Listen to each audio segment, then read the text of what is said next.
Good evening. Welcome to the Ferguson Library. Thank you so much for being here this evening. Our speaker is Dr. Samoon Ahmad, who will shed a brighter light on stress and provide us with tools to help eliminate bad habits, especially ones that formed during the pandemic. Dr. Ahmad is a clinical professor of psychiatry at NYU Grossman School of Medicine. He has also served as the unit chief of Bellevue Hospital's Center's Inpatient Psychiatric Unit before retiring last month after a career of over 30 years. Dr. Ahmad is also the founder of the Integrative Center for Wellness, where he incorporates psychiatric treatments with holistic therapies, including nutritional therapy to emphasize wellness. He has co-authored and served as a contributing and consulting editor for various textbooks in psychiatry, including Medical Marijuana, a clinical handbook, and his most recent and very timely book, Coping with COVID-19, the medical, mental, and social consequences of the pandemic. It is my pleasure to welcome Dr. Samoon Ahmad. Well, thank you for the kind introduction. I'm honored to be here today and like to thank Elizabeth for your kind words. I'd also like to thank all of you for being here and those of you who are listening in or watching for taking time this evening to hear me. With that, I would like to start and speak to you about COVID and the unique stresses that have impacted us. And this is very personal to me. COVID has impacted us directly and indirectly, including myself. And I consider myself, in fact, one of the veterans. You know, I've been a frontline at Bellevue Hospital for the last 30 years. And in fact, one of my mentors used to say, Samoon, if you haven't seen it at Bellevue, it doesn't exist. But despite that, what was to come in March of 2020 was completely alien to me, just like to many of you. It was around March 23rd of 2020. I woke up sort of feeling sick. And with the passage of time, I realized that things were not going well. And obviously it was that time I said, you know, I better get tested. And of course I had COVID and had to quarantine at home and spent a decent amount of time. And I can tell you that even though I did not require any acute intervention or had to go to the hospital, it was physically and mentally exhausting for myself, you know. And, you know, one of the things that I realized at the time was that despite all my training, despite that I'm a physician, despite all of this, just the stress of the COVID, hearing and watching people die, consoling my colleagues from ICU who were coming in at times just breaking down, all of that was just at times too much to take. And I realized, you know, that I'm a trained mental health professional. If this is how I am struggling, I wonder what's it like for everybody else out there at this point. And that was quite a sort of a revelation for me. So, you know, during those 2 weeks while I was at home, the experience took a toll on my mind as well. You know, I have to admit, I was confined, watching like most of you, running news on television. And I have to say that even the most reputable sources I looked at, there was such a lack of objectivity or data or information at times, and it was so confusing. And you would see this, no matter which channel you were looking at the ticker tape at the bottom, the rolling death count. And that was so disconcerting and uncomfortable when you were struggling with it. Sort of, you know, you never think about it, but sort of brings a sense of mortality to you.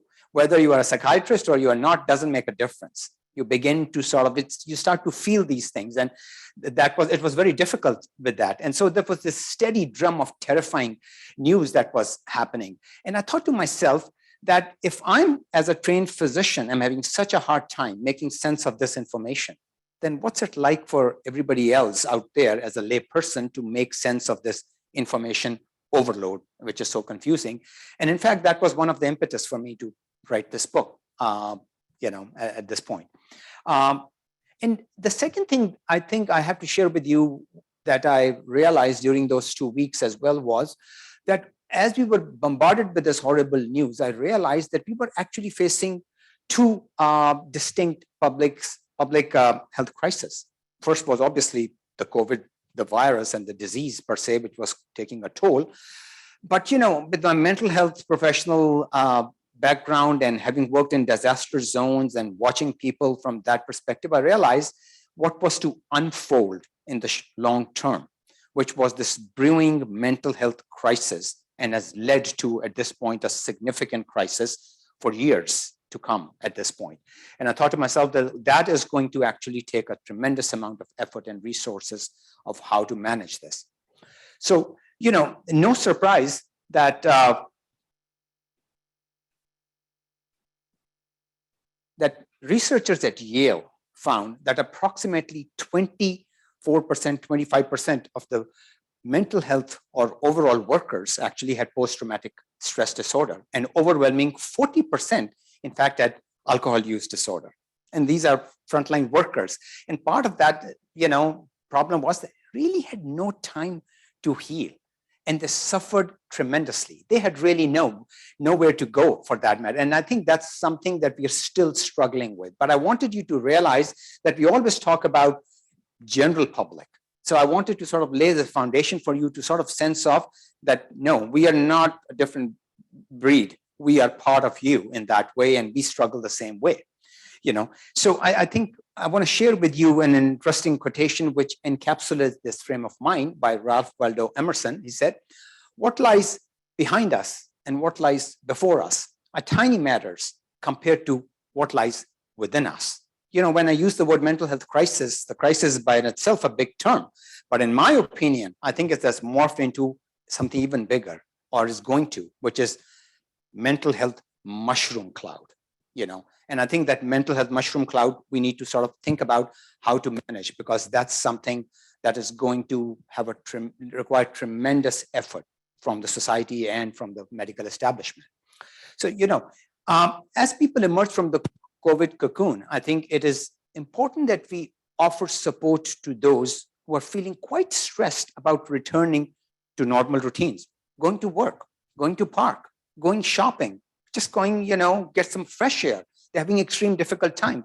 And those who become infected may become actually long haulers, or they may suffer from post-traumatic stress disorder, or as I like to call it, PCSD, post-COVID stress disorder, because I think it has morphed into that at this point. And in fact, even those who are not infected, I would go to that line to say that they are having stronger than anticipated stress reactions at this point, and having discomfort of returning to many of those routines. And there is a result of 2 years of social distancing, of having difficulty reacclimatizing.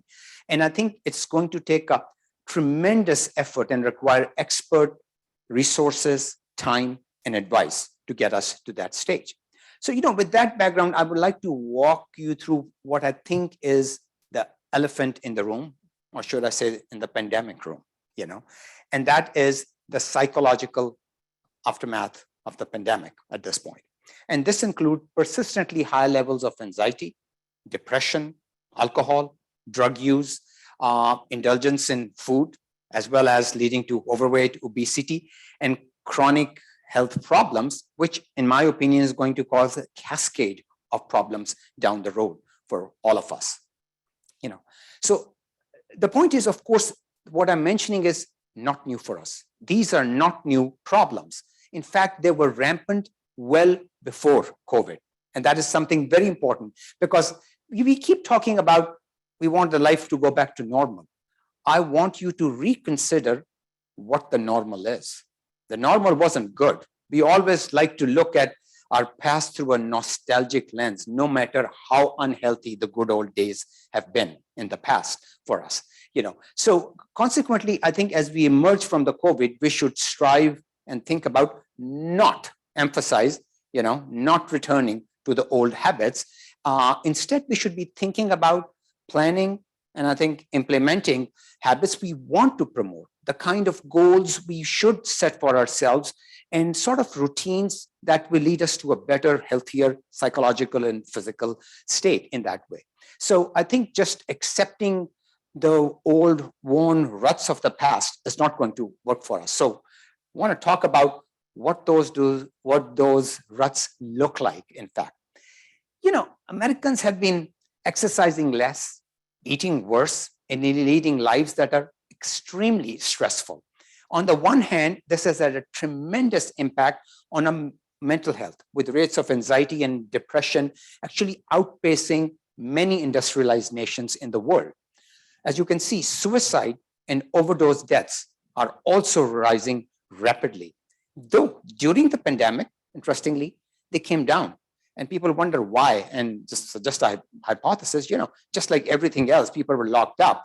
And the famous words we use in this time, pipeline issues, maybe the pipeline wasn't there for people to get overdosing or doing stuff. People weren't leaving. So there was a slight dip. But despite that, we lost 100,000 lives.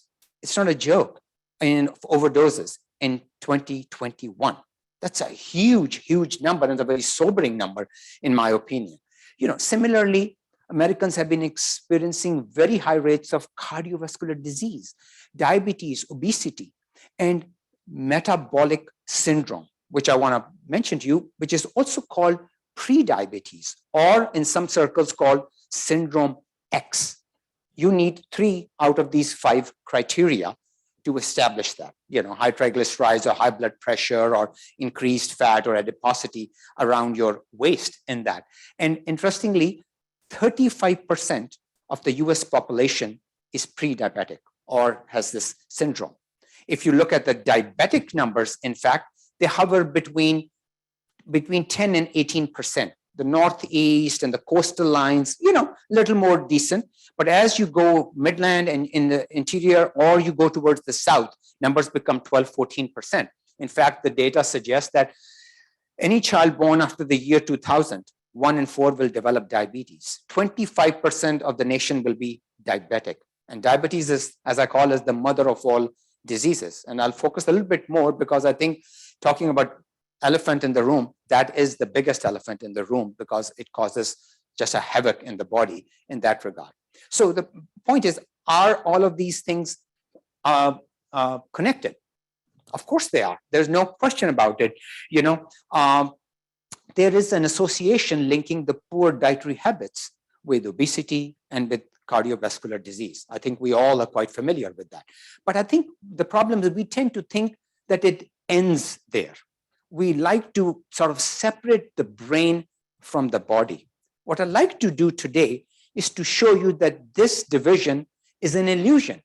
Psychological stress is not the only thing that is making us more anxious or depressed or irritable. In fact, a high fat, high sugar diet, which includes high starches and carbs, lack of exercise, it's also contributing to similar problems. And more importantly, there is sort of a bi-directional relationship between psychological stress and many of these ailments, and they tend to influence and exacerbate one another. And I think most people don't think of stress when we think about these chronic ailments. Now, my intention is not to blame the pandemic for all of these conditions. In fact, all of this was occurring long before the pandemic, for that matter, as I mentioned earlier, in the good old days. With the emergence of COVID-19, what has happened is the straw that broke the camel's back. That's what happened. Environmental factors, poor diet, lack of exercise, chronic stress made the individual's immune systems weaker. And when that happened with the immune system, many of the chronic ailments, that we have been discussing, like diabetes, those people became sicker with higher mortality rates, in fact. And a lot of data has suggested that these people had more severe infection, higher mortality compared to people of the same age, in fact, with similar backgrounds, but they didn't have these chronic ailments, specifically diabetes. Interestingly, as I was researching this morning, something came out this morning, a very interesting data that I want to share with you. And it shows that there's a particular kind of sugar that we all have in our body. And it's a good sugar. It's a monosaccharide. I won't use the full name. It's a mouthful. I'll just use the symbol, which is 1,5-AG. What does this 1,5-AG do, which is so good?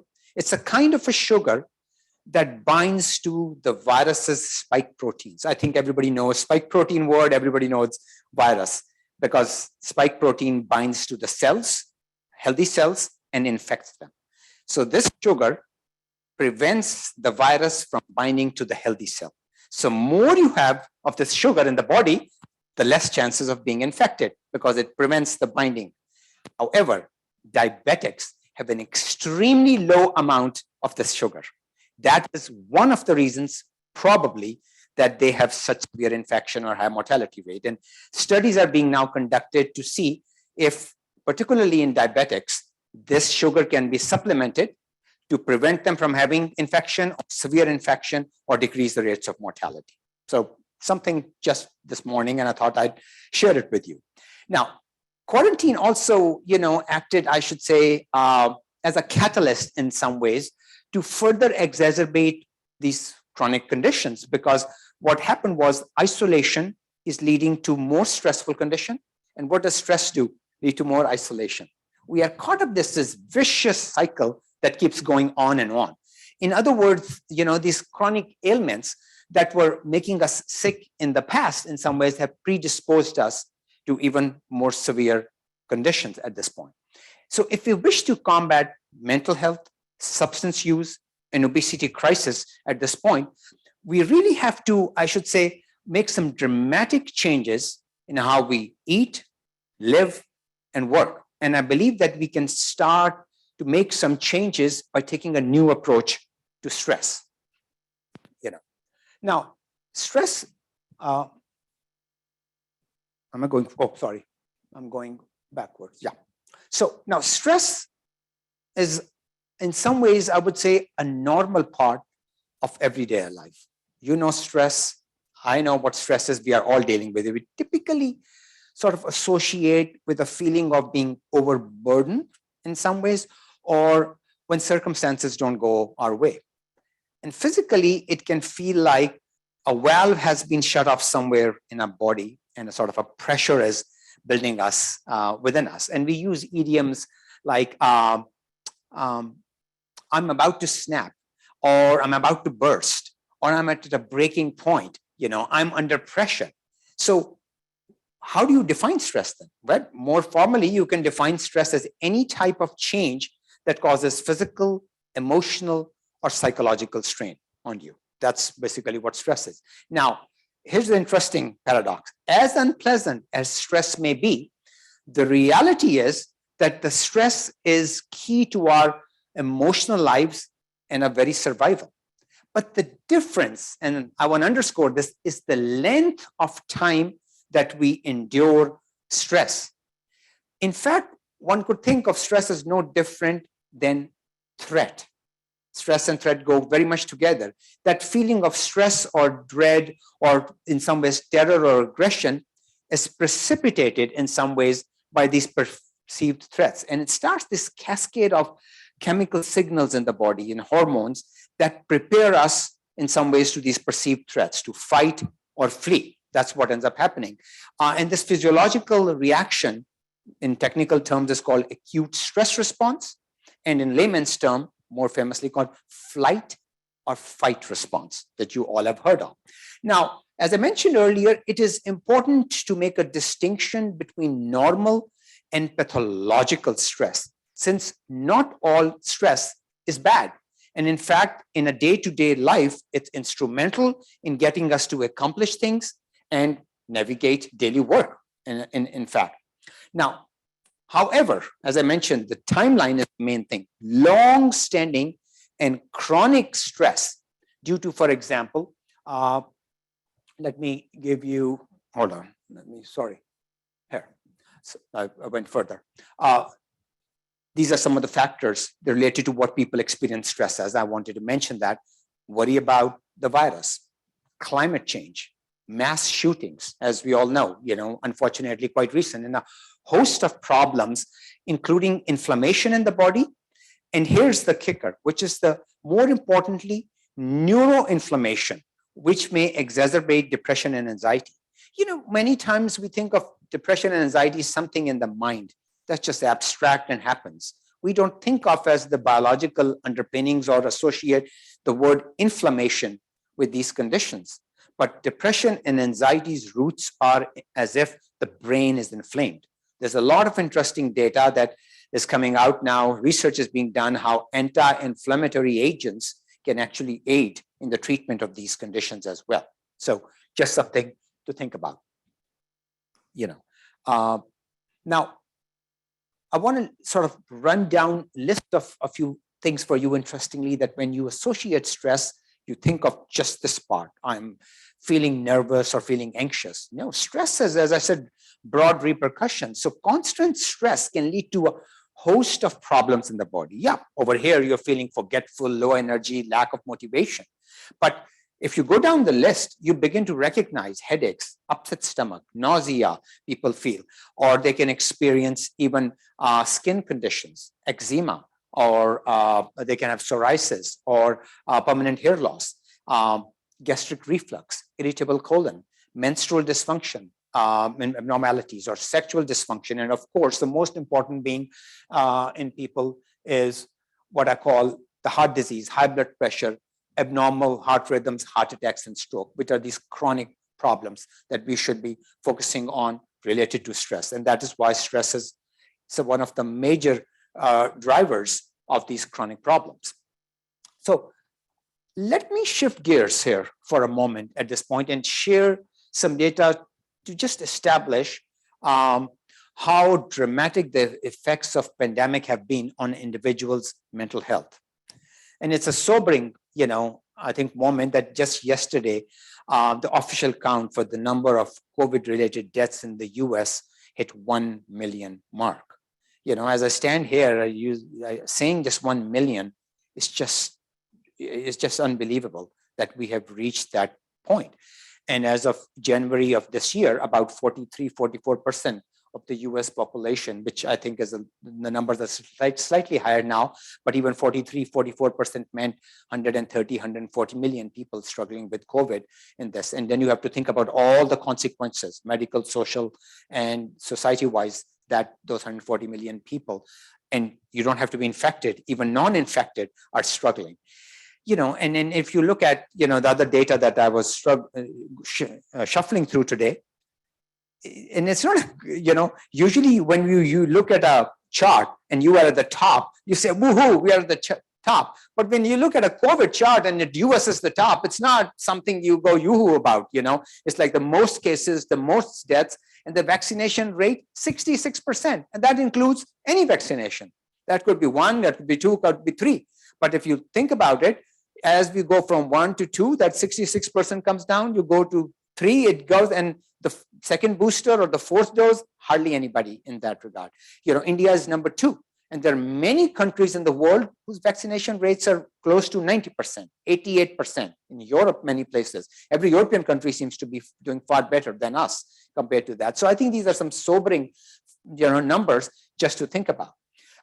And when I use, 43, 44% population is struggling with it, these are the people who have experienced severe infection and those who are continuing to struggle with long COVID as well, so-called long haulers. So, so far we've been talking about the physical elements, and I want to mention that pandemics are not just diseases. They're also considered a social phenomenon. And you wonder, you scratch your head, why? Well, because they're wide-ranging, in some ways, repercussions that can destabilize communities and cause psychological deterioration in individuals, especially when we are forced to isolate and disrupt our routines on our daily lives for such a protracted and prolonged period of time. And needless to say, human beings are social animals. We don't thrive individually. We thrive in tribes, as flocks, as groups of people, and that's extremely important. Hence this isolation, as well, I should say, disorientation. It has been extremely stressful and taxing on us psychologically and physically, and this stress manifests in many different ways. Of course, anxiety is one, depression is number 2, not among those who are infected, but even among those who are not infected. And I'll give you an, vignette and how I have seen it in my practice. People like you and myself, people who are business people, or they're a doctor, or they're a banker, or they work, or whatever they do. And I've known them for a while. Some are new, some I've known a long period of time. And during the pandemic, I started seeing them obviously through telehealth. Nobody's coming in. And I see this person who I've known for a long time. They used to come into my office, appropriately dressed, very nice, overall, taking care of themselves. And now I'm looking at them on the screen. They're disheveled. The hair is, in a different place. They haven't bathed in a while. Their face looks puffy. The background room looks like an earthquake came or something happened with them. It's a completely different scenario for people. So, I think how people have isolated what they are thinking shows in their behaviors. And I think none better is this expression than the words of Mahatma Gandhi, which so eloquently summarizes it. A man is but a product of his thoughts. What he thinks, he becomes in many ways. So I think this is precisely what we have seen. Anxiety and depression rates spiked in the spring of 2020.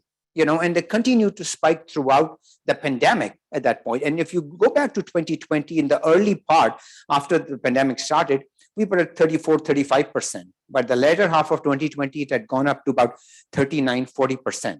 And since then, it's sort of declined, but still there is a threefold disparity between what has been the norm, which is pre-pandemic. In 2019, the average rate of anxiety, depression hovered between 11 and 14%, 11%, I should say.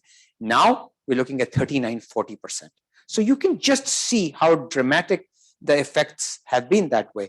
And an interesting study just came out this morning again in China on 1,200 or 1,300 people who had COVID between January and April of 2020.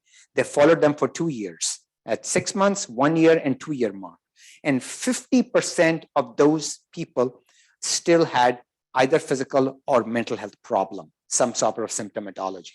So that's a huge number. I mean, talking about 50% of the people still struggling 2 years later at this point. So what has that led to? Well, this has resulted, I think, not just feelings of depression and anxiety, but other issues as well. If you go back to March of last year, about 20,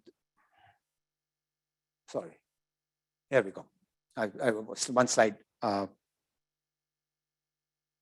23% of adults actually admitted to drinking heavily. If you look at the undesired weight changes in people, 61% admitted that they had an average weight gain, 29 pounds in people. And on top of it, 67% overwhelming people had sleeping difficulties at that point. So simply put, and I would like to emphasize that the virus is not directly responsible, in fact, for these issues. Rather, it's the stress of living through the pandemic. And that's a very important point. Therefore, we need to differentiate between COVID-19, the disease caused by the SARS-2 virus, and the pandemic, which is a purely social phenomena caused by a response to and fear of the former. Two different things in that way. And I think that's an important point that we do not in any way entertain and have to entertain if we need to make a change. So let me expand on that point. As Khalil Gibran astutely noted, our anxiety does not come from thinking about the future, but wanting to control it. It is part of human nature wanting to control our lives all the time, but enduring the pandemic has been anything but the epitome of loss of control, if you think about it. And that's very unsettling. We're placed in isolation in many ways. We deteriorate psychologically, we deteriorate physically, and they have a reciprocal relationship. Psychological stress leads to physical deterioration and vice versa, the other way around. After all, if we were not social creatures, solitary confinement would not be considered a part of torture. It would be considered a normal thing. Obviously, there is a reason why solitary confinement is so torturous for people. We do not survive that way. Let me give you a positive note for a change. Fortunately, human beings are also quite resilient, I have to say. And contrary to conventional thinking, most people, hopefully will not be severely scarred and will move on, and they will process the experience, somehow learn from it, and be able to, move forward. And why do I say that? Because after all, human beings have endured wars, famines, earthquakes, disasters, plagues, everything through the millennia. And despite that, if you think about it, they have been able to exist. In fact, 7 out of 10 people in the world experience an event traumatic enough which would give them post-traumatic stress disorder. However, the prevalence rate of post-traumatic stress disorder remains at 4%, which means that most people do not get it. However, in this particular situation, I have to say that 4% is a little, is confusing. Why do I say confusing when I'm giving you the other data? Because at face value, 4% seems trivial. But if you look at the number of people worldwide infected or even not infected, which we need to take into equation because they're indirectly affected that much. And the consequences that we are talking about physically as well as psychologically in those people, that is going to cause tremendous issues for people. We are talking about tens of, not hundreds of millions of people who are going to be impacted. And moreover, in some ways, I would say these mental health issues will persist for years, if not decades at this point. So, when we talk about psychological stress, it's a sort of a very busy slide, but if you focus on it, I'll walk you through the process. It's not just a pressure in your head, it changes your brain chemistry. It changes how you metabolize food. Our brain is not vagus. What happens up there doesn't stay there. It has broad repercussions throughout our body and through our system. So therefore, if we have to understand the pandemic as a social phenomena, I think we need to first understand what the stress could potentially do to the body. And that is what the slide suggests. As I mentioned before, that if you remember the flight and fight response I was mentioning, the physiological reaction that is a result of perceived threats, it's controlled by part of the nervous system, which is called on the right side, the sympathetic nervous system, which readies our body for fight or flee or a threat in many ways. And it's sort of a readies us for many different issues. And it's an important system for our survival. Now, the mirror image is the parasympathetic nervous system, which is on the left side, which encourages the body to rest and digest, or alternately breed and feed. However, simply put, and this is what the language I'm going to use, the sympathetic nervous system is the gas pedal, the accelerator in the system, in the body. The parasympathetic system is the braking system in the body. And for our purposes, let's use that terminology. It's much easier to handle. So obviously, I think common sense would say we need the braking system for the long term, but in the short spurts, we would actually, for our survival, need the acceleration. Now, unfortunately, for us, the stresses of the modern day life that we are struggling with, particularly in the COVID era, won't just go away, Whether we are worried about a deadline at work or glued to our television screens or watching this rolling ticker of deaths and people getting sick, what does it do? It leads to these chronically elevated stress hormones in the body. And as I mentioned earlier, that this chronic stress and these hormones can lead to inflammation and neuroinflammation. Inflammation was causing those chronic problems like heart disease, diabetes, stroke. Neuroinflammation and causing anxiety, depression, and other things. In short spurts, this overdrive, the sympathetic, the gas pedal that we are talking about is a life-saving maneuver. but over a prolonged period of time, it causes a wear and tear on the body. Let me make an analogy, I think, that may help you understand what I'm trying to say. If you have a car and you have a turbo boost in the car, it's useful to have a turbo boost. You are on a highway and you want to pass somebody, you press the button and zoom, you go. And then you deactivate the turbo boost. You're back in your usual cruising mode. However, if you start the car, start the turbo boost and keep driving on turbo boost, engine is going to blow up. There's no question about it. It's only used in the short term. Body is the same way. Sympathetic system is your turbo boost. Use it when needed. However, this chronic stress is like driving a car just going on and on a turbo boost. It's going to blow up, So that's the best I think I can tell you about. So that brings us to the term inflammation. What is inflammation? Well, inflammation, like stress, is actually not a bad thing. We know when our immune system senses an injury or an infection, it starts this innate immune response in the body to fight off foreign pathogens. And the idea is to sort of get rid of bacteria, fungi, virus, or any kind of a toxin in the body. But in the process, what ends up happening is the healthy cells also get damaged. Now, usually that's not problematic. But if we are facing chronic problem, a chronic inflammation, those healthy cells begin to add up that are being damaged and destroys. And that starts this vicious cycle of chronic health problems that I'm talking about. So now you can see how stress, inflammation, chronic health problems, diabetes, disease, and all of that I'm talking about, how it relates to many of these psychological issues in that verse. So, as I mentioned earlier, that the system can also remain engaged, this turbo boost system in the body, if we are constantly confronted with environmental stressors, air pollution, poor diet, drugs, alcohol, lack of exercise, poor sleep. All of those are contributing factors. And to think of it, what did people do during quarantine? Stayed home, didn't get fresh air, ate, drank, didn't exercise.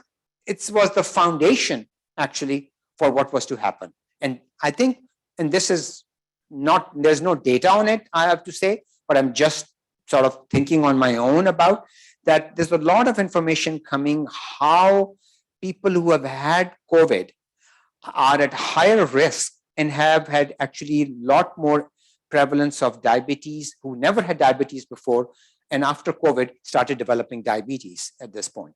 So the question that comes to mind, in some ways is, well, many of these COVID-related issues, apart from what the virus is doing to the body, in some ways, the issue is how some of that chronic stress, in fact, or inflammation that we are talking about also predispose them, not before, but after the fact, to these chronic health problems, particularly diabetes.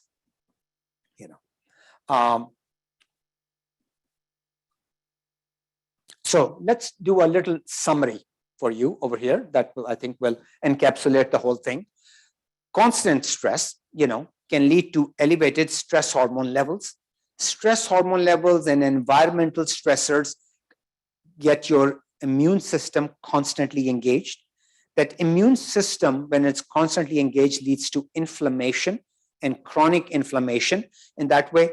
And that chronic inflammation can cause heart damage, kidney damage, obesity, clog your arteries, cause heart arrhythmias, cause stroke, you name it. There are two regions in the brain, hypothalamus and pituitary. And then we have adrenal glands on top of our kidneys. And there's a pathway in the brain, which for simple term, I would call HPA axis, hypothalamic pituitary adrenal axis. When the gas pedal in the body that I was talking about, when that's pressed in the body, that system is activated. And when that system is activated, it produces a stress hormone that's called cortisol that you must have heard of. Cortisol in short spurts is ideal. It gets you going where you need to be. But cortisol's sustained release in the long run causes all the problems. So in the background, that's one of the reasons that consistent cortisol, the stress hormone, can lead to all of these problems in the body, and the idea is to reduce that. Now, I don't want to give you the impression that our body is not capable of handling these stress issues. It is, but the difference is that the figurative guardrails that our body keeps banging against because of the constant stress will give away. As long as we operate in short spurts and give our body rest and digest, we should be okay. Now, to give you a concrete example, I think it's very important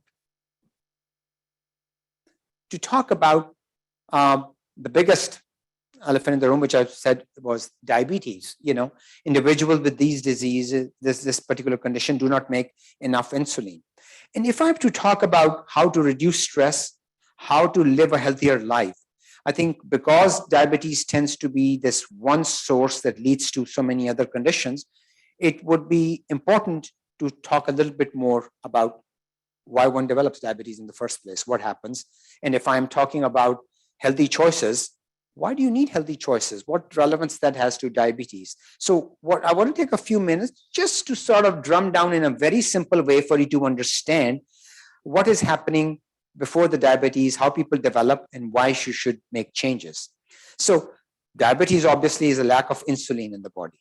So where does insulin come from? Insulin comes from something called beta cells in the pancreas. That's where it comes from. Now, liver, when it gets injured, has the capacity to regenerate itself. It can immediately mend itself. It can make new cells. We, unfortunately, are born with a finite number of beta cells. There are approximately 1 billion when we are born. Number looks huge, doesn't it? 1 billion beta cells. Each cell comes with a controlled amount of insulin. We are born with that insulin in there. Once beta cell produces that, secretes that insulin, it degenerates and it dies. Now that you know, now think of this. You can eat something that raises your blood sugar. When your blood sugar goes up, what happens? Beta cell has to produce insulin. Depending upon what you eat, you may need 1 cell, you may need 10 cells to combat that blood sugar, to produce that insulin. After that, the cells will die. Now that you know the math, think of this. You are born with a certain number of cells. How you eat over your lifespan, you can exhaust those beta cells in 10 years, 20 years, 40 years, 60 years, your call. That's how it works. Or to make an analogy, I'll put it another way. I'm a car driver, so I always talk about car analogies. Let's say you have a car with a gas tank of 20 gallons. On each gallon, you go 20 miles. So car has a range of 400 miles, right? It's up to you. You can drive the car 400 miles in 1 day, 1 week, 1 month, 6 months, or a year. It's really your call in that way. That's how beta cells work. You can exhaust them in 10 years, 20, 30, 40. So tomorrow morning when you go for coffee, think about that bagel with cream cheese or that croissant that you're going to have, how many beta cells you're going to burn, for that. That's one thing. More importantly, I think what we want to mention is that the rate of diabetes, depression, anxiety, and a host of these conditions are all sort of correlated because many of them can be traced back to the same problem, which is, if you think about it, the obesity and the weight problem that we are talking about over here. And this begs the $1 million question. Is there a way to maintain and repair this guardrail that I keep talking about? And the answer is yes, through the practice of wellness, very generic term. So what is wellness? Well, it is the practice of healthy habits to attain better physical and mental health outcomes. That's basically the definition. And these changes in lifestyle, they reduce stress, they mitigate inflammation, and they overall, in some ways, improve the balance between the psychological stress that we are experiencing and the physical stress that we are experiencing. In other words, that sympathetic and the parasympathetic, that brings the balance between the gas pedal and the braking system in the body. You need to put on more brakes for that reason. And there are several interventions that fall within the realm of wellness, but I'm going to only focus on 3 which are important. The first is meditation and yoga, second is exercise, and third is diet. So, meditation and yoga are of course very different, but they can both provide relief through similar mechanisms. Now, when people think of yoga, they don't think of what I'm going to tell you. They think of it as stretching and physical exercise. However, yoga is all about controlled breathing. That is extremely important to understand. Why is this germane to the issue of stress? Because deep breaths engage your braking system in the body, parasympathetic, the rest and digest, breathe and feed system in the body. It brings back. You can try it for yourself, which is, and if someone is interested, I can, after the end of the talk, I can tell you how to take those abdominal deep breathing. But if you take deep breaths and you put your hand and check your heart rate, you will see it actually dropping dramatically. One of the things that happens in people. So, with meditation, we sort of see the same phenomena. And, some people think that meditation is more about sort of blanking your mind and clearing your mind. But again, meditation is all about deep breathing again. So breathing becomes a fundamentally important, extremely important modality when we talk about reducing stress. And this is, in fact, supported by clinical evidence, which has shown that people who are actually engaging in deep breathing, they sleep better, they cope better with symptoms of anxiety and depression, they deal psychologically better if they have extreme pain syndromes, and in fact, they even have some improvements in their cognition, overall focus and concentration. Now, the other part I mentioned was the exercise part. And exercise is a major component of wellness. And I absolutely do not mean pumping iron. I don't mean going to the gym. I don't mean doing Pilates. That's not I'm talking about just moderate walking, at a good pace, just bicycling.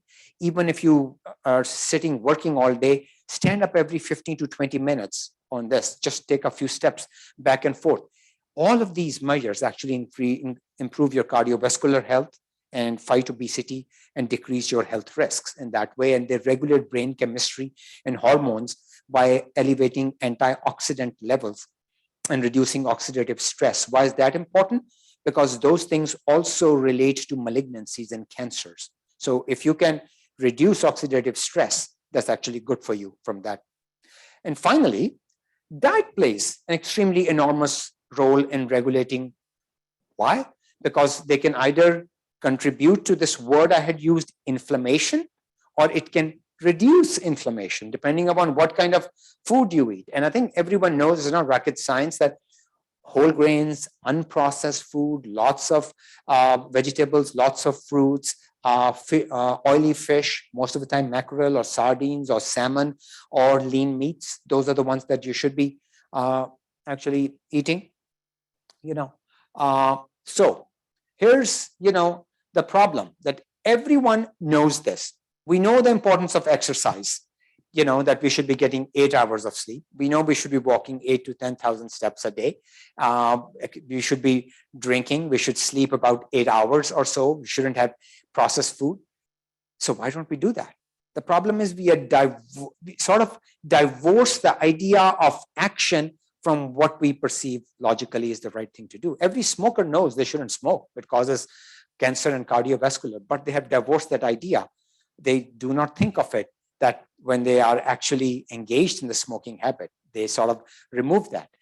And secondly, I think what's more important is that, in my opinion, that we tend to sort of work around or engage in activities when we are motivated. Motivation has a lot to do with our social circle, with a network of people around us. And one of the things that has happened, in fact, is social distancing made it extremely difficult for people to have these networks. People lost a sense of urgency because there is no clear demarcation of when the COVID pandemic will end. There is sort of, it's sort of a iffy things. Will it become an endemic thing? Will it end tomorrow? Will the masking rules end tomorrow?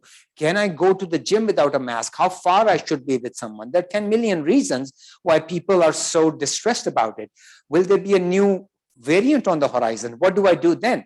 I think at this point, it's like living with an endemic. So we need to strategize and come up with a better plan, which is just like many endemic diseases. This is one of those things, but we have to reduce our stress and we have to move on. So how do we interrupt these routines and start a wellness routine? Well, the foremost and important thing is that sense of recognition. You have to recognize it's occurring, that something is going wrong with me. I need to make a change. People need to understand this fact. As I was giving the example of that smoker who understands it logically, but has divorced that idea. So first you need to just understand that. And, I've seen in my practice many times people will come in for, who may have a little bit of anxiety or no anxiety or depression. I want to lose weight. Help me with modifying and this set these arbitrary timelines. Why do you want to do that?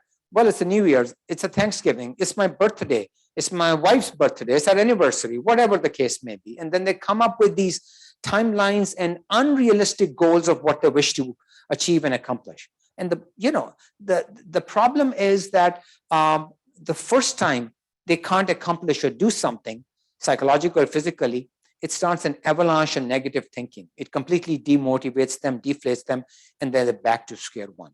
So the point is, you really need to take it slow and begin to set some realistic goals in that way. And the other interesting thing is also talking about the recognition, which is when I see people, I ask them, do you drink? I have a glass of wine or two. Okay. Because they see me for the first time. As I get to know them, they start to trust me. They know I'm not being judgmental. I'm just being objective about them. Do you drink? Yeah, I have about 3-4 glasses a week. Okay, good. A month later, what's your drinking pattern? Well, sometimes I have half a bottle, sometimes a bottle on any good day. Great. So, it's a question of, you just have to make people feel comfortable. But from my end, or from the person's end, they need to register it, that they need to be open to the idea that they need to understand what much and how much they are drinking in the first place. So once you have recognized the problem, the step 2 is preparation. And this really means learning how to sort of start the cycle of taking action, And the most important thing, I think, is what helps you the best. People go to YouTube or this or that. I'm going to do this. I'm going to do that. Forget that. Each individual is unique in their body, in their genetics, in their physical capabilities, in their emotional capabilities, and they need to do what serves them best. And everybody knows what works for them in that regard. There is no cookie cut method. Varying your routine is probably the most important thing that I would say. You have to devise a plan and then put it into effect. But devising a plan works this way. I'll give you my example personally. I go to the gym. I've been exercising for years, but I see somebody doing something.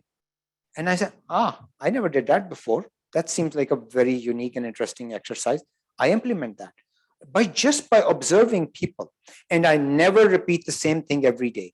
I'll from a sports perspective, you must have heard the word called muscle memory. Basketball people, you can stand at the same place and keep throwing, and every time they throw. From a sportsman, it's great. But from our health perspective, muscle memory is not good. You don't want to do the same exercise every day. Your muscles will not enjoy. They will not really, it won't be helpful. You really need to vary your routine. So one day you row, next day you bicycle, third day you do freehand exercises, fourth day you do legs, then you do push-ups, then you go back to walking, then you do running. Doesn't make a difference. But you gotta have every day a new challenge. That's how you're going to help your body. So don't do the same routine. It never is helpful to do that. So now we get to the action part, and in my opinion, the best way is to start slow.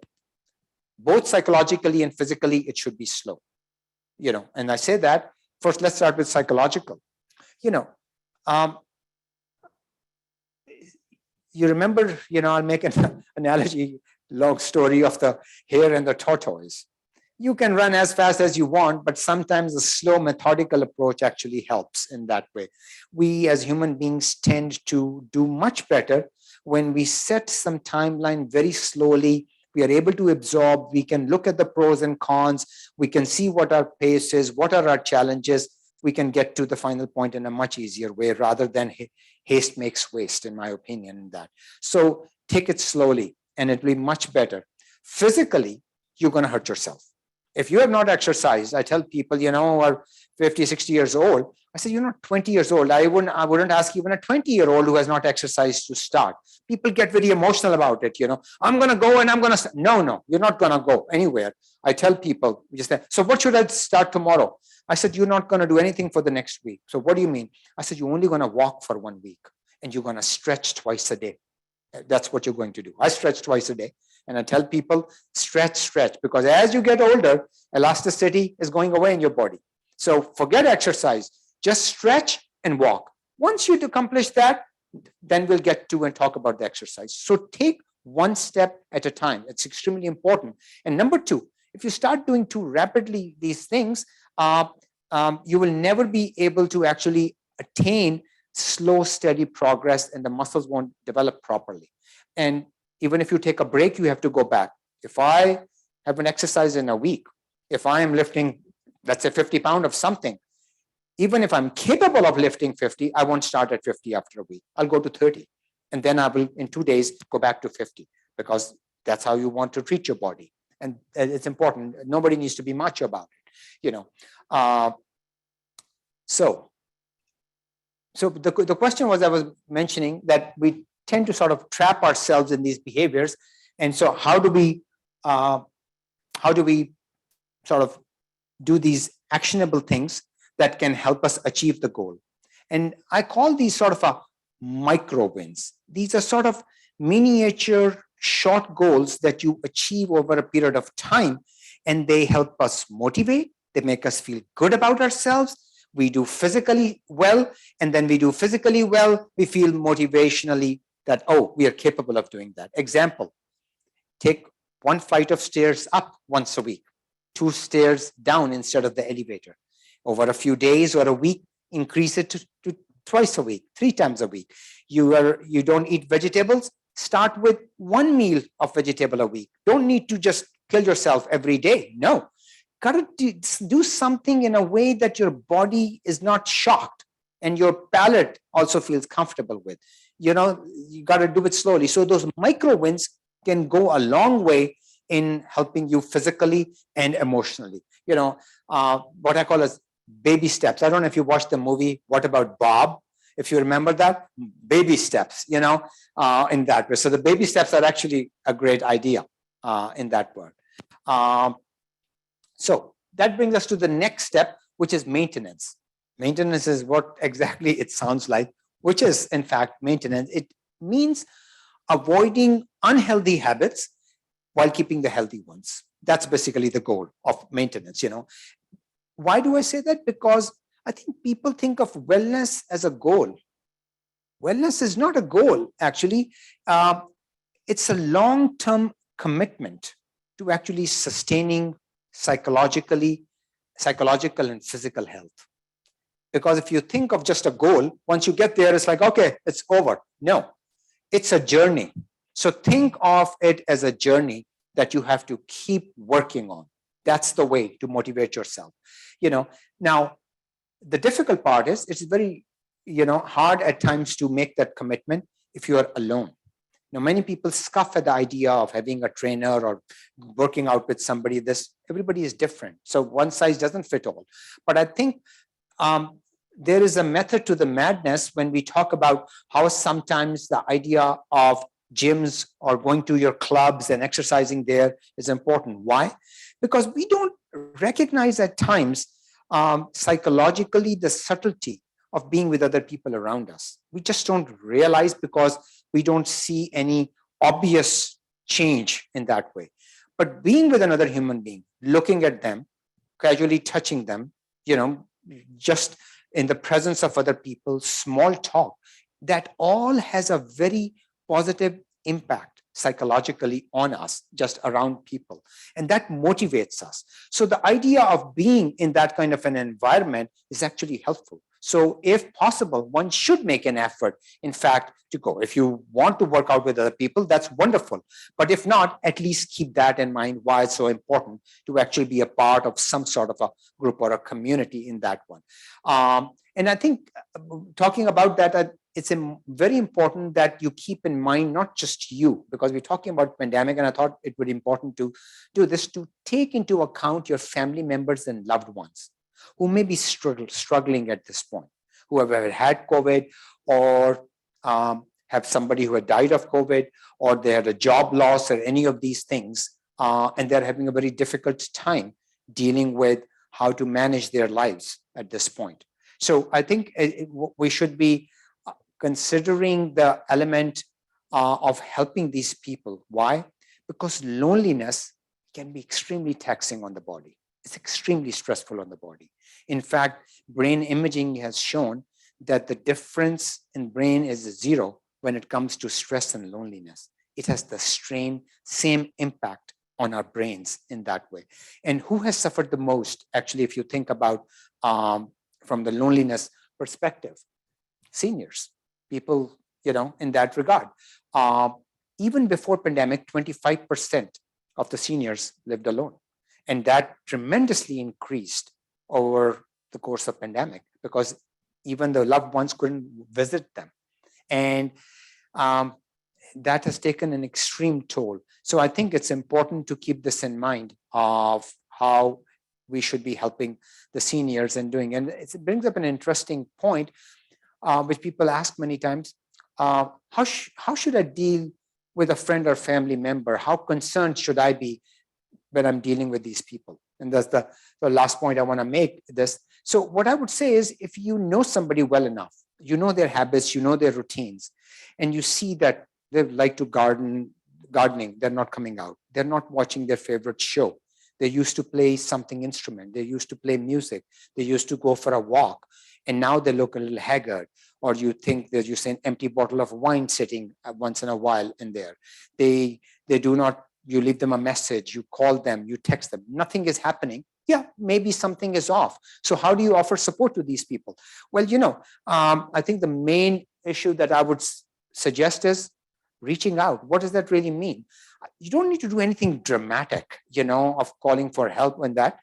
The idea is to be in some ways ambiguous and continue to help. For example, you could just leave a voicemail or a message or text to say, I'm going to the shopping center. Do you want bread? Do you want eggs? Do you want this? I'm going to leave outside your this or this. Or I'm going for a walk in the park, or some, or in that regard, take them with you. Any of those measures can be extremely helpful in that regard.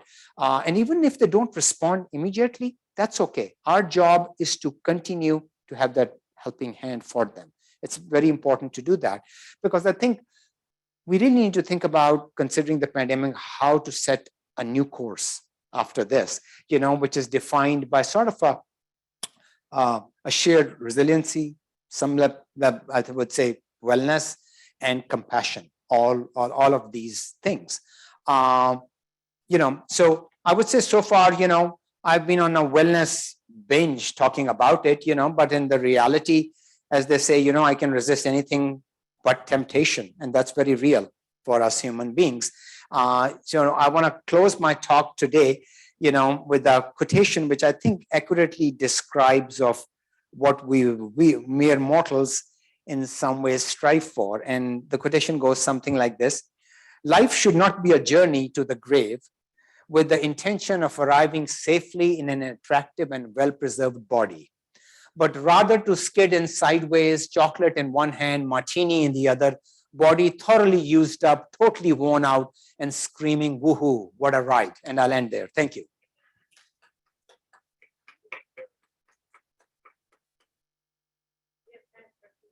Absolutely.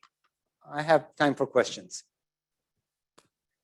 Just comment on whether or not this speech, this presentation encapsulates or foreshadows what's in your recent book. it sort of, I think, mirrors many aspects of that, which is how the pandemic has impacted from a mental and psychological perspective and has taken a toll, especially there's a chapter on adolescent and young people, which, I have not discussed today, but if there was any biggest elephant in the room, that's one of those things. Because that's a generation, I would say, that is sort of the silent generation, which is just struggling and suffering. Children are not able to express needs or how trauma has been. And if you think about it, there's no data, I would say, but just an observation of knowing children who are in the developmental years, how do they absorb information? With their parents or as many people around them, they look at them, they look at their expressions, they see how they are. All they have seen is just eyes of people. It will be amazing how their brains are developing to sort of judge human emotion during those 2 years, because they have lost that. And number two, the only eyes they have seen is probably of their mom or dad or somebody close to them. They have not been with other children. We absorb that information and that interaction from other. We learn words from other children. We see their actions, everything from them. And that's been an extremely difficult, I think, and I mentioned that in the book. That's one part. But there are some things which I don't think I spoke about, but are extremely important. And it especially addresses how, and this is particularly about the medical profession in general, how I don't think we have been prepared or are prepared in medical schools about how to deal with such crisis, how to suddenly switch to telehealth, how to treat our patients with all of these distancing measures, and how to do all of it. And I think the whole curriculum and syllabus has to be completely, in some ways, revamped if we have to do a better job of providing services to people, whether it's in emergency rooms and this. And, talking about that, of course, the mental health is one of, as I said to you, it's always been on the back bench many times, and for various reasons. One is for the resources. It has always been the stepchild, so people have difficulty getting services because insurance companies won't pay or whatever the case may be. But I think we are now recognizing and realizing how much of an impact now that the physical ailments are under control. People get sick, they are given Paxlovid or other medicines. They are not, the mortality rate has gone down. People are getting vaccinated. All of the things are happening, which is much better. But now we are beginning to see the aftermath of it. And if you think about it from a societal impact, which I briefly mentioned, but there's a lot more in the book about it, is this 2 years of, as I call the mushroom cloud, which is now exploding in some ways. And you see that, since sort of things opened up, there has been, you would have imagined there would be a lot more compassion in many ways, but it's been in many ways the opposite as well, more than compassion. There is a lot more also people just acting out. There's a lot more road rage. People are just on the edge in some ways. And I think those are the kinds of things that society has to learn and to deal with as to how in the future, when these things happen, because this is not the last pandemic. There will be many more disasters and things like this will happen. How as a society we prepare and what kind of top-down government services and local level things can be done in that regard. And lastly, I think I mentioned in the book, I didn't say today, is why there has been so much hesitancy and all of these things with either mental health or physical health and getting help. I think people are always very wary of when they are ordered to do something. We are more comfortable when people that we trust tell us to do something. And on a local level, people trust their pastors, people trust their priest, people trust their gym instructor, people trust their teacher, people trust somebody in the community center, an elder, a teacher, all of these. So I think if we have to do a better job of disseminating even basic things, the things that I'm talking about for this, I think it should be top down some in ways where at a local level, this information should be disseminated through these people. I think people will absorb it a lot more easier, will sit with them and implement them in many ways. So those are some of the things. So my question is about the use of VR, virtual reality, as a therapeutic measure, especially. It's just beginning to start now for people with phobias in particular, for example, people with social anxiety disorders, so there are certain programs that people have sort of, you sit in the room, they put you on, and then very slowly and steadily they walk you through and make you feel comfortable with that. So it's starting to actually be implemented, but it's not on a large scale right now because a lot of validation measures, resources, all of that thing. But I think it's a very good modality actually that people can use it and it's helpful. Right, I think the whole sort of envisioning of Correct. Absolutely. There was a cartoon actually. I have it on one of my slides. I didn't show it because it didn't fit in here. There's a patient who is afraid of heights, is afraid of narrow, tight spaces, and is afraid of snakes. And there is a completely glass elevator on the top of a building standing over there, where there's one person and the patient is in there with snakes all around, and the psychiatrist is standing outside to say this will help, So it's the kind of a thing, which is now, slow, methodical way of virtual reality. Yes, it's actually, and I've seen some of the programs, and they seem to be actually quite helpful for people who are afraid of, for speaking. So you first, they're sitting alone by themselves, reciting and sort of talking, imagining that they're talking to someone. Then they're just talking to the person in front of them. Then they just go and speak for 2 minutes in front of 2 people, and then gradually they build up. So it's a sort of a very slow desensitization process that really helps. So I would say, yes, it can be very helpful for people. Yes. I work with college students, and finding that when they go to class, I'm not actually a professor, I'm a librarian, and I work with Right. classes, that even though the professors make less homework due and they have an extended period of time to complete it, that they're not coming to class and they're not doing the work, they're not doing, they're not motivated at all, and that they won't turn their cameras on. And I understand that sometimes you have a bad hair day, but I think it's more than that. And just that lack of motivation, and I think it's very sad because their lives have been broken up so much. I would say number one, I completely agree.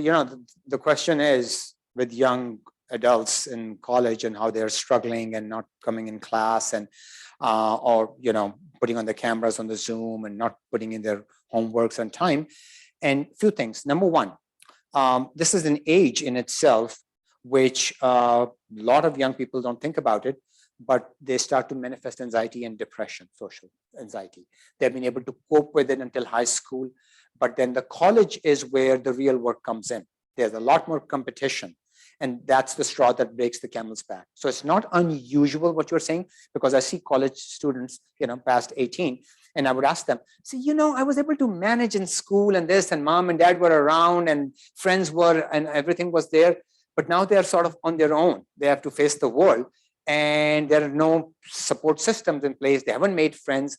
And that's when sort of a mushroom cloud starts to blow up. So I agree with you that so biologically, that's also an age where people tend to manifest for the first time social anxiety, or they have anxiety, or they have depression, or they're obsessive compulsive.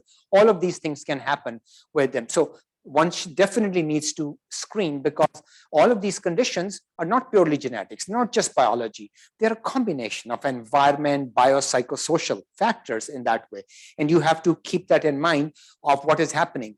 And as you saw the data, that since for the last 2 years during the pandemic, the rates of anxiety, depression went up 3-fold.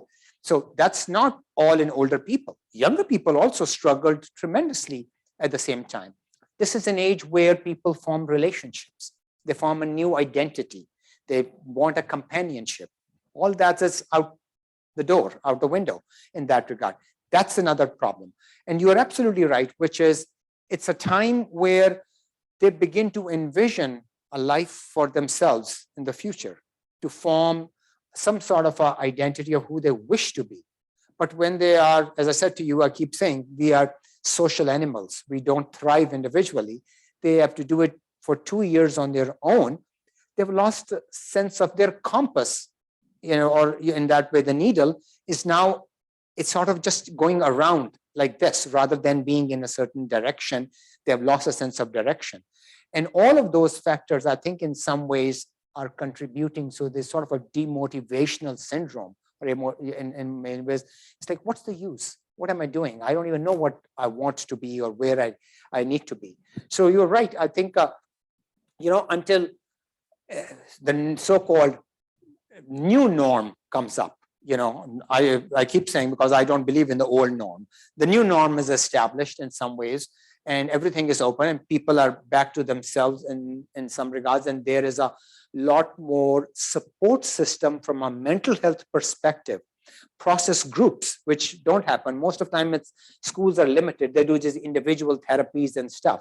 I think when anything goes wrong in a hospital, for example, on a unit where any incidents happen, we always have process groups. People sit around, they share, and when we share things, it's always helpful because then you don't feel alone.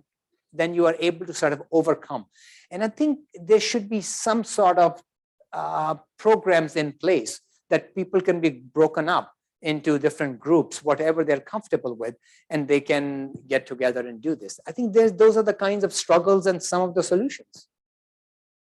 I have a question from Zoom as well when we have a chance. Yeah, please go ahead. Andy says, you mentioned changing the curriculum. Should we as a society include mental health as a subject in our schools as we grow up? It was never mentioned in school when I grew up. I would say I would agree completely with it, because most of the times, even in medical schools, the training in mental health is a sort of many times it's elective, or it's a very limited exposure. And as a result, consequently, what ends up happening is that anytime something is off or goes wrong, people do not have that training how to deal with it. And there are not enough mental health trained professionals at this stage who deal with it. Even today, majority of the screening is done in primary care centers most of the times. And obviously, they are already overloaded. They don't have the expertise or the times or the resources, in fact, to address or ask relevant questions or get the relevant in history. I think it's, if anything, we are past that point of no return, and we really need to think about implementing and making changes in the curriculum that way. Yes. Yep.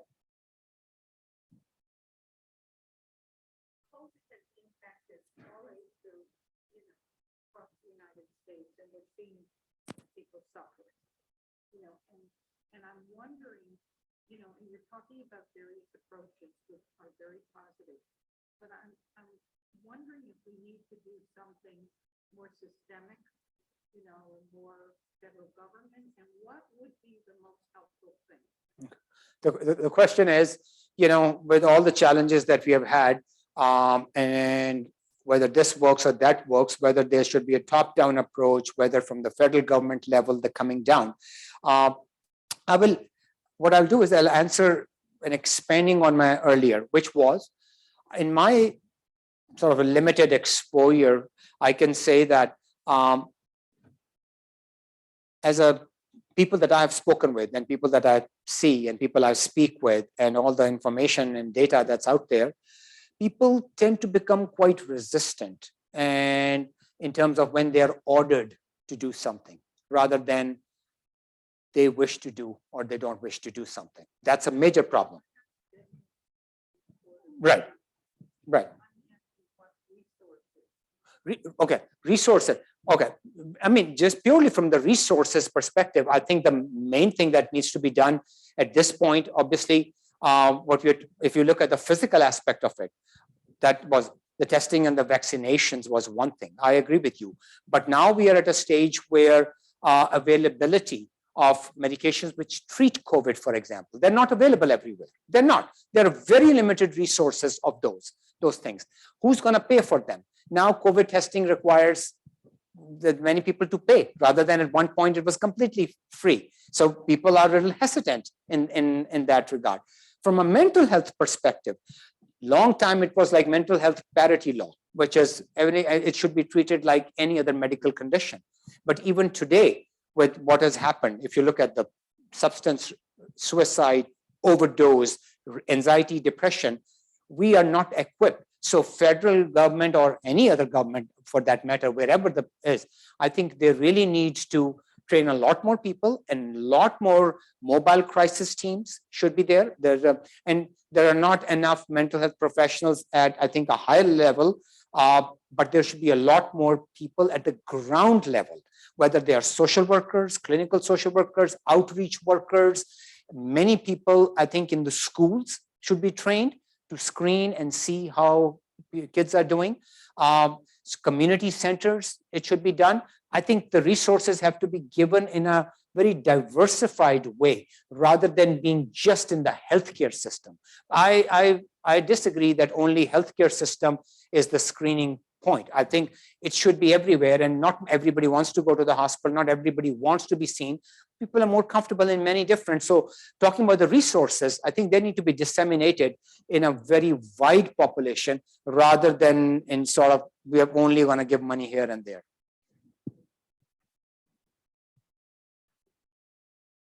Thank you so much, Dr. Ahmad. Thank you. It's really excellent presentation. I think we learned a lot from it, and we really appreciate your talk.